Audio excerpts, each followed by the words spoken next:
Hello बच्चों, let's read the question. Present question दो statements A and B पर based है।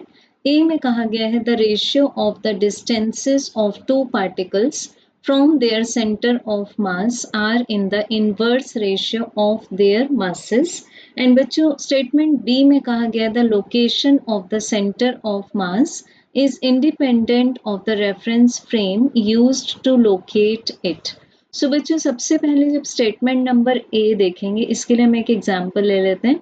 मान लेते हैं हमारे पास में दो पार्टिकल्स हैं m1 and m2 and suppose m1 particle heavy है सच दैट इसका मास m2 से ज़्यादा है। अब बच्चों हम जब एक कोई रेफरेंस सिस्टम लेंगे, ओरिजिन लेंगे, सो यहाँ पर m1 का हम पोजीशन वेक्टर मान लेंगे r1 वेक्टर एंड m2 का मान लेंगे r2 वेक्टर। अब जब हम इसका सेंटर ऑफ मास लोकेट करेंगे suppose over here at the point P, तो इसको हम बोल देंगे the position vector of centre of मास।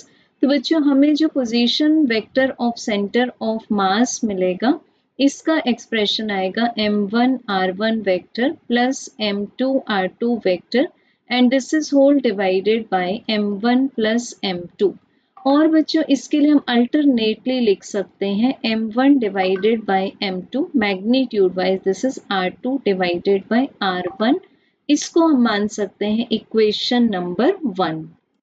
सो ये स्टेटमेंट ट्रू है। इट मीन्स क्या हुआ, जो सेंटर ऑफ मास है वो हैवी पार्टिकल के क्लोज होगा और जो लाइट पार्टिकल है उससे वो डिस्टेंट होगा। सो बच्चों यहाँ पर हम बोल सकते हैं कि statement number A is true. Then statement B में हमें कहा है कि सेंटर ऑफ मास का लोकेशन रेफरेंस फ्रेम से इंडिपेंडेंट होता है।